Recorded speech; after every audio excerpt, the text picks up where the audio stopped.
भजन को ओटन लगे कपास। भजन करने गए थे और कुछ और ही करने लगे। क्या करने लगे? एक हिरण का बच्चा था, उसमें मोह फंस गया, उससे प्रेम करने लगे। देखो, प्रेम करना कोई बुरी बात नहीं है, प्रेम करना कोई बुरी बात नहीं है। प्रेम तो ईश्वर का प्रतिरूप है, प्रेम तो ईश्वर का ही साक्षात प्रतिरूप है। किंतु इस प्रेम को करते हुए ईश्वर को भूल जाना गलत बात है। खूब प्रेम करो संसारियों से, क्योंकि प्रेम नहीं करोगे तो आपके जाने के बाद आपको याद कौन करेगा।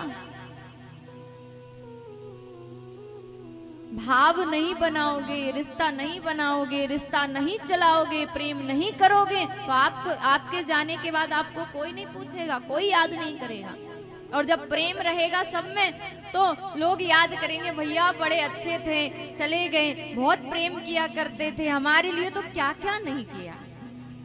तो प्रेम तो ईश्वर की मूर्ति है, प्रेम तो परमात्मा का ही एक स्वरूप है। तो प्रेम करना बुरी बात नहीं, लेकिन केवल प्रेम करके भगवान को भूल जाना बुरी बात है। भरत जी का प्रेम फंस गया हिरण के बच्चे में, मोह लग गया। धीरे धीरे धीरे धीरे करके संध्या भूल गए, भजन भूल गए, पूजन भूल गए, ध्यान भूल गए, सब भूल गए। एक दिन की बात है, जो थोड़ा बहुत पूजन किया करते थे संध्या के समय वह कर रहे थे कि कुटिया का दरवाजा खुला पाकर के हिरण के बच्चे ने विचार किया कि ऐसे तो मुझे जाने के लिए स्वतंत्रता मिलेगी नहीं, यही अच्छा मौका है। भाग गया, जो भागा। प्रेम तो प्रेम है, किसी से अधिक प्रेम हो जाए और वो आपसे दूर हो जाए तो मन ऐसा होता है कि अब इसी क्षण प्राण त्याग दिए जाए। भरत जी ने विचार किया ये चला जाएगा तो मेरे तो प्राण ही चले जाएंगे। भागे उसके पीछे, और जो उसके पीछे भागे छलांग लगाकर, हिरण की गति तो आप जानते ही हैं, छलांग लगाकर वो तो वनों में चला गया। उसी समय हृदय गति रुक गई भरत जी की, और जिस समय हृदय की गति रुकी उस समय उस हिरण के बारे में, हिरण के विषय में विचार कर रहे थे। तो अंते हमति सहगति, एक हिरण के संग में भरत धरी मृग दे, एक मृगाते संग में भरत धरी मृग दे। तुलसी उनकी कौन गति, जो घर घर करत सने, घर घर करत सने। तुलसी उनकी कौन गति, जो घर घर करत सने, घर घर करत सने।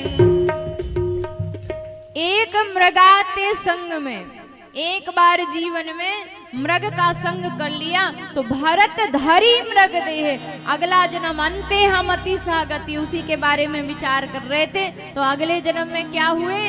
भरत जी मृग बन करके प्रकट हुए।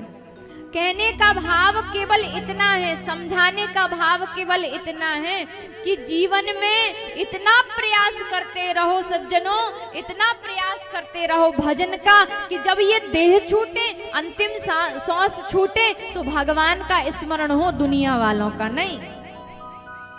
किसका स्मरण होना चाहिए? परमात्मा का। लेकिन ऐसा होता नहीं।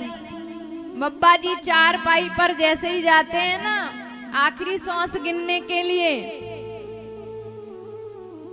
तो बस मुंह से भले ही ना बोले, आवाज भले ही ना निकले, दिखे भले ही नहीं, लेकिन बोलते हैं भैया हमारो नाती गुड्डू कहाँ है, जरा हमारे सिराने बिठा ले दो, हम एक बार वहां से देख लें, वहां से बात कर लें।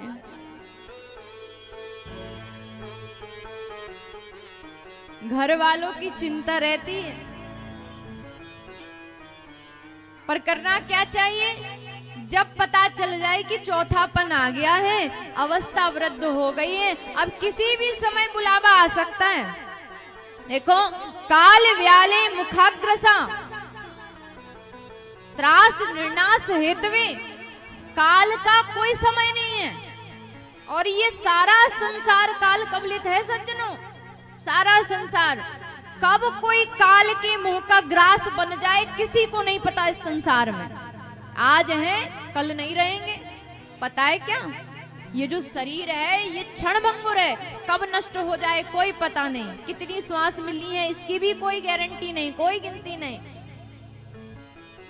और आज तक इस संसार में कोई ऐसा पैदा नहीं हुआ जो आपको बता दे कि आप कल मरोगे या परसों मरोगे या आज मरोगे। कोई नहीं बता सकता। इसका लेखा जोखा केवल उसके पास है और बड़ा गुप्त है।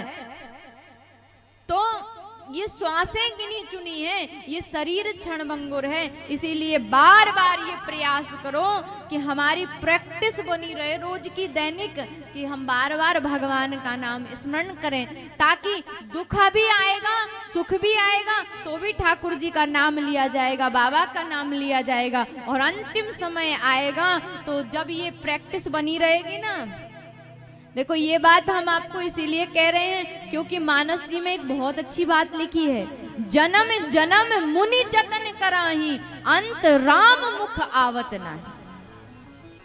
जन्मों जन्मांतर, कल्पों कल्पांतर, युगों युगांतर पर्यंत भी मुनि ऋषि तपस्या करते रहते, भगवान का नाम जपते रहते हैं, फिर भी अंत समय में कभी कभी नाम लेने से चूक जाते हैं। फिर हम तो साधारण मानव हैं, मनुष्य हैं, हमसे तो जब तप भी नहीं किया जाता, हमसे तो बैठ करके समाधि भी नहीं लगाई जाती, हम तो ज्यादा देर बैठ करके कथा भी नहीं सुन सकते, उसमें पैर दुख रहा है, कहीं घर की याद आ रही, कहीं कार्य की याद आ रही,